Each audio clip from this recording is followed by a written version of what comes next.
It only took one sentence, one quiet sentence spoken in a language most people in the room did not understand. That single moment was enough to flip Danielle Harper's life upside down and cost her the job she had spent years protecting. She spoke to her grandmother in Mandarin, softly, with care, and by the next morning she was fired. What did a millionaire overhear that made him so uncomfortable he erased her from the schedule overnight?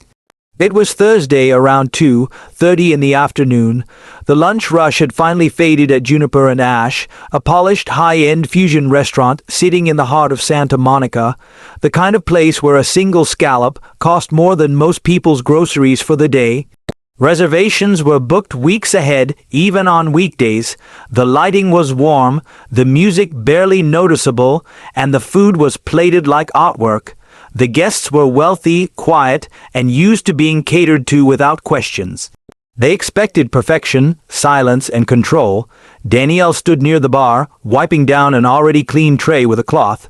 She wore the black button-up and apron like armor, something she had done almost every day for the past 3 years. She was fast, professional, and calm under pressure. Always polite, never fake. Regular customers knew her by name. Some of the staff jokingly called her the Wall, because nothing ever seemed to shake her. Not broken glasses, not rude guests, not drunk men snapping their fingers for service. She stayed steady. What happened that day had nothing to do with mistakes or service issues. Her phone vibrated once in her apron pocket.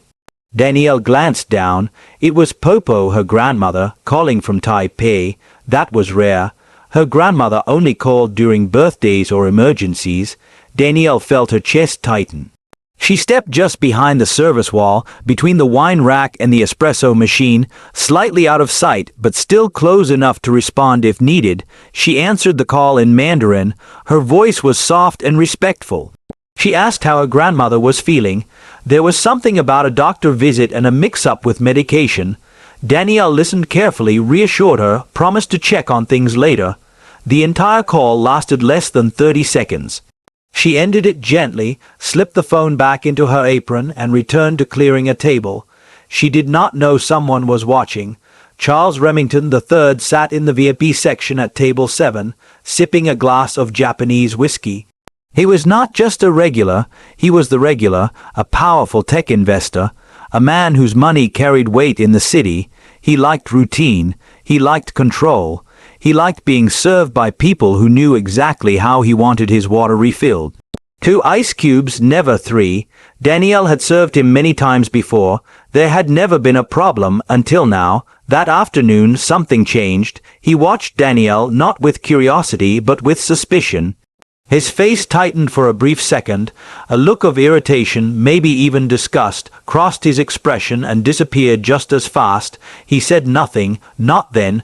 Danielle continued working, unaware of his stare.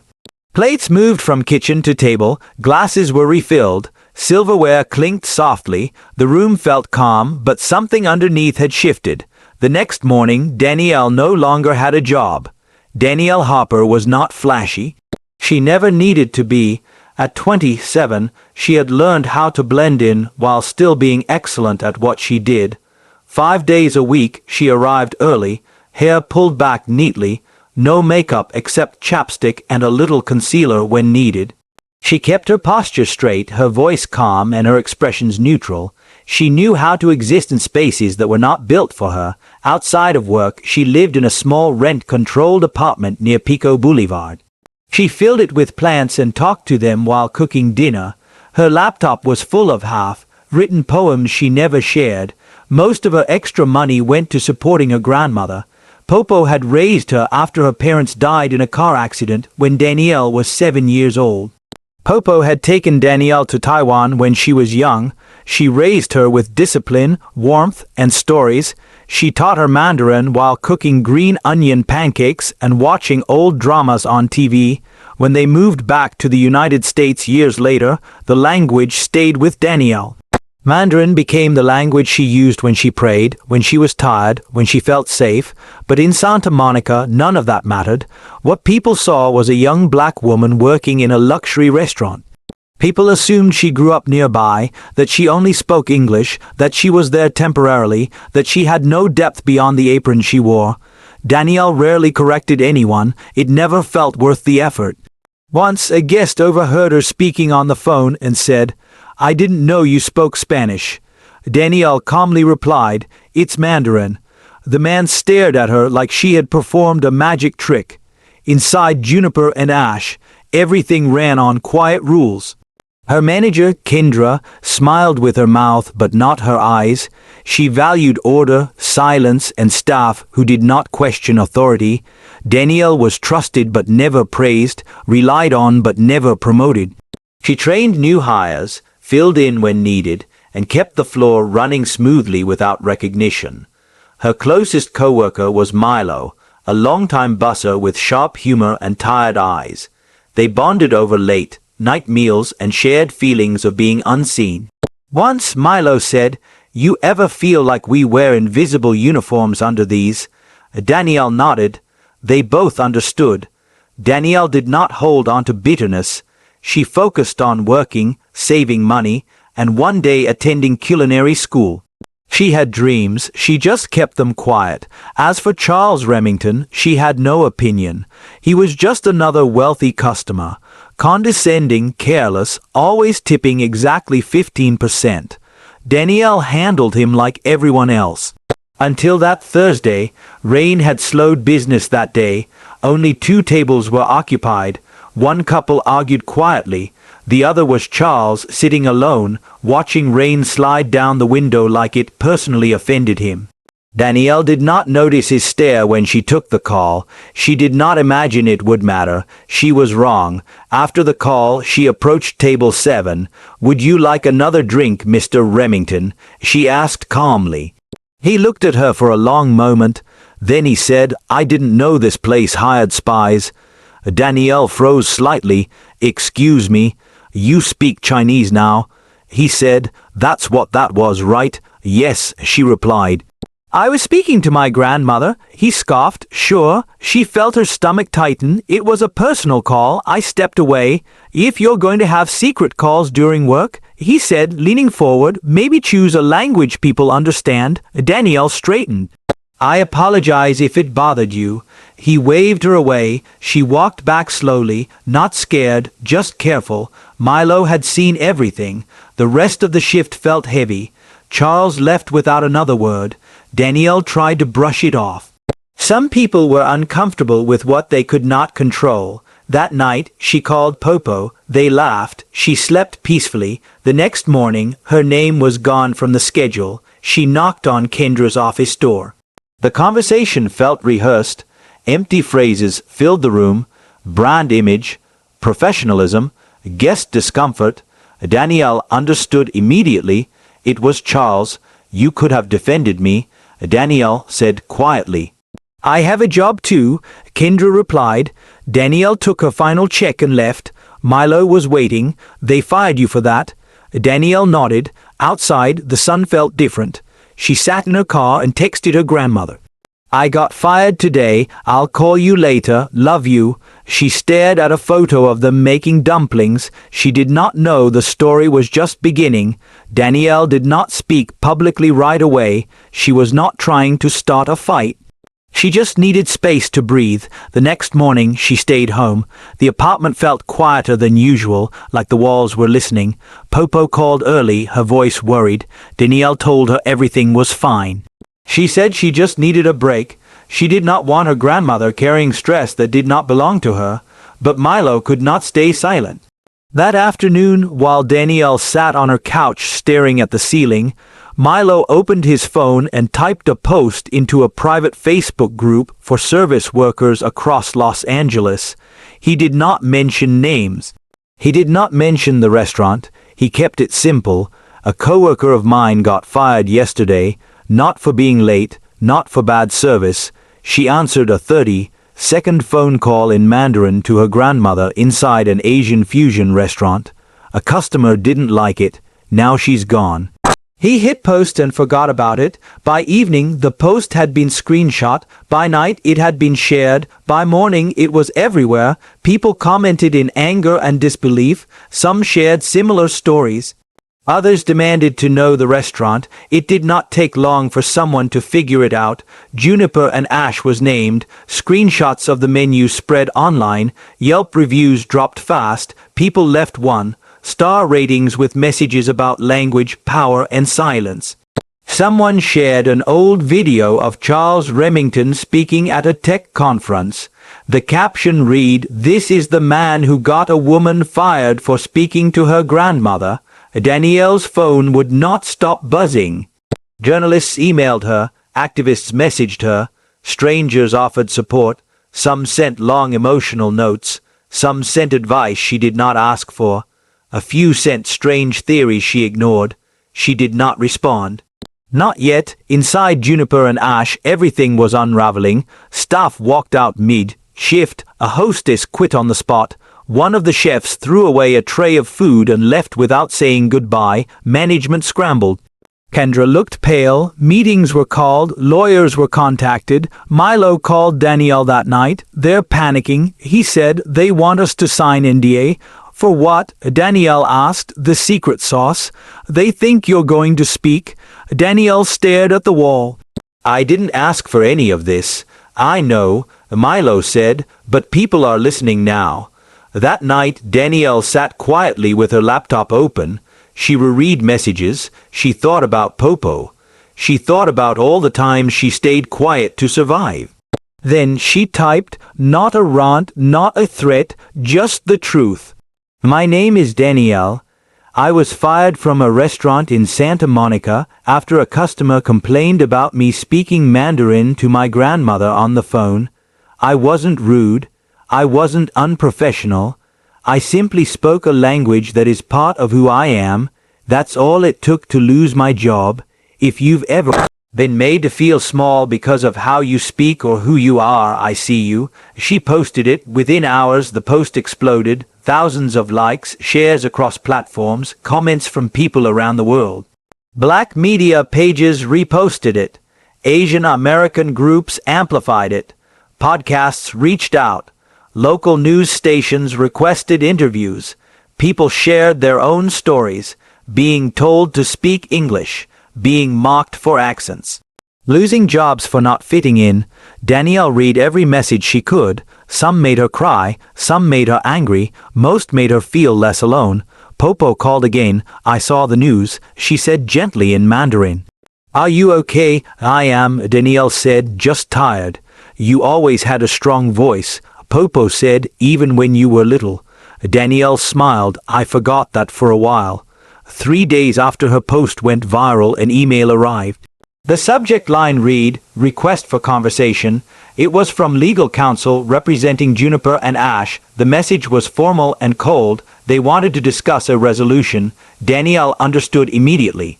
They did not want justice, they wanted silence. She did not reply right away. She went for a walk along the beach. The sound of waves slowed her thoughts. She realized something important. She was not afraid anymore. The next day, she agreed to meet. They sat in a small office near Westwood. A lawyer named Jay Roth spoke in a smooth, empty voice. Kendra sat beside him, stiff and quiet. They offered an apology and money. 3 months severance and NDA. Danielle leaned forward. "I want the apology public." She said, "No NDA. I want you to say exactly why I was fired." The room went quiet. Kendra finally spoke. Her voice shook. "You didn't do anything wrong. I should have defended you. I was scared." Danielle nodded. "I wasn't." That afternoon, Juniper and Ash posted a public statement admitting fault. They apologized. They promised policy changes. Some people accepted it, others did not. Danielle did not care. She had said what needed to be said. A week later, she sat with Milo overlooking the ocean. "You did it," he said. "I didn't do it to win," Danielle replied. "No," Milo said, "you did it so they'd see." Danielle smiled softly.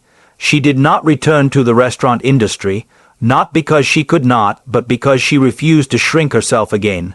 She enrolled in culinary school part-time. She started a blog. She wrote about food, language, identity, and belonging. People listened. She still calls her grandmother. She still speaks Mandarin. Only now she does not whisper. And if someone feels uncomfortable, that is no longer her burden. Danielle's life had shifted, but she did not feel broken. She felt something stronger, freed, seen, powerful. She realized something she had always known deep inside. Silence never protects. It only gives others permission to erase you quietly. She would no longer be invisible. She would no longer lower her voice to make others comfortable. Her culinary classes were nothing glamorous: stainless steel tables, sharp knives, a small classroom filled with people who listened. She worked with focus, pouring energy into cooking and writing. Her blog began small, mostly family recipes at first: scallion pancakes, beef noodle soup, soy, braised eggs, but gradually her writing shifted. She wrote about language and identity. She shared her experiences of being black and multilingual in spaces that were not built for people like her. She wrote about fear, about being told to speak English only, about losing jobs for existing fully as yourself. Readers responded. A woman from Oakland wrote that she had stopped speaking Spanish years ago because coworkers acted uncomfortable. A young student from Fresno said he read Danielle's post aloud in class while teaching about identity and culture. Others from around the world wrote, offering solidarity. Her story reached people who had never spoken up because they thought no one would understand. Now they did. Danielle did not seek fame. She did not want to be the center of attention. Life had handed her a microphone and she accepted it. Slowly, carefully, she realized the power in her own words. Her story was bigger than her own pain. It became a symbol, proof that speaking your truth can create change. That existing authentically is itself revolutionary. Popo continued to be her anchor. They spoke in Mandarin as they always had. Danielle no longer stepped away to hide her phone. Now her conversations were public in sound and in spirit. She laughed freely. She shared advice. She taught Popo how to send emails and text messages. They laughed about small things. Old traditions became new moments of connection. Language was no longer something she needed to hide. It was armor. It was freedom. Milo stayed by her side. Loyal and steady, he reminded her of her own strength. They made you feel like it was too loud. He said one day as they watched the sun dip into the ocean. Danielle nodded. It was never too loud, she said. It was always just me. The restaurant world changed around her. Juniper and Ash tried to recover. New staff were hired. Policies were rewritten. Social media reminded them every day that their actions had consequences. Customers discussed the incident endlessly. The apology was public, but the lesson was clear. People would not forget. Danielle had spoken once. The echo lasted. Her blog gained attention. Articles were written. Podcasts interviewed her. People quoted her words. You don't owe your silence to anyone. They repeated. Her voice became a symbol of resistance against microaggressions, discrimination, and the subtle forms of erasure people experienced every day. She spoke about fear, comfort, and the invisible lines some demanded others to follow. She wrote about being seen and being heard in spaces that rarely welcomed authenticity.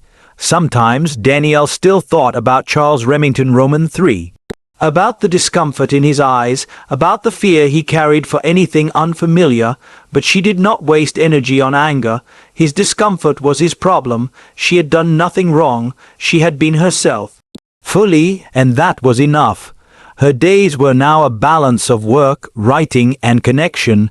She experimented with recipes, combining flavors she had grown up with and those she discovered in California.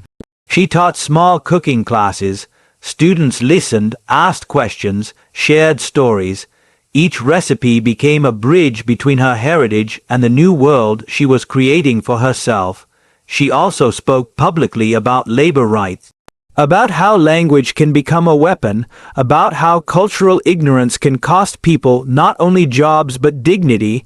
Her personal experience became an educational tool shared across conferences, workshops, and online panels. People who had never felt visible before found a voice in her story. Danielle understood one thing above all: speaking Mandarin to her grandmother was not just a call, it was a reminder of identity, roots, and love. A simple act that awakened her power. It reminded her that family, language, and culture were not things to hide. They were treasures to hold openly without fear. Even the smallest victories mattered. Her first published blog post had comments from strangers who said, "I feel seen." That was all Danielle wanted: recognition, not for herself, but for all those who had been silenced. Every like, every share, every heartfelt comment became proof that one voice, when spoken, can ripple outward and touch countless others. Her grandmother remained her guide. Popo reminded her often, "You speak your heart in the language you know best. Do not let anyone make you lower it." Danielle listened, smiling. She remembered every moment growing up, every lesson, every laugh, every pancake they had flipped together. She carried all of it forward. She reflected often on her life before the firing. On the restaurant, the fear, the invisible weight she carried. She realized how many times she had adjusted herself for others, lowered her tone, walked carefully, smiled just enough. But that day, she had stepped aside, spoken, and been forced into visibility. The world noticed, and she had not stopped. She had spoken honestly, fully, lovingly, without compromise. In time, Danielle's story became more than a tale of injustice. It became a story of empowerment, of standing tall despite fear, of speaking when others would have stayed silent. She met people across cultures and backgrounds who had been told to shrink themselves. Her words became a bridge. Her voice became a lifeline. Her courage became inspiration. Her life now moved at a pace she controlled. She cooked, she wrote, she spoke, she lived. She found joy in simple moments: a sunny morning on the balcony, the smell of her grandmother's dumplings, the sound of waves crashing near the beach. Even the smallest ordinary moments were now filled with meaning. They were hers to claim. Danielle understood a truth that morning: that freedom has a sound. It is your own voice, spoken without fear, spoken in the language of your heart, spoken for yourself, not for anyone else. That voice cannot be silenced. That voice carries your identity, your culture, your love. That voice is the loudest sound of all. She never returned to Juniper and Ash, not because she could not because the restaurant had power over her, but because she refused to shrink again. She refused to bow for someone else's comfort. She refused to hide the sound of her own life. She carried her grandmother's lessons, her own strength, and the lessons from the world she had survived. Every call she made, every word she wrote, every dish she cooked, reminded her who she was. Danielle Harper was no longer invisible. She was fully herself, speaking, living, existing freely, and in her freedom she found something many people spend a lifetime searching for: the ability to be unashamed, unstoppable, and unmistakably seen. The story of a phone call, a sentence in Mandarin, a fired employee became a symbol, not just of injustice, but of truth, courage, and the importance of speaking.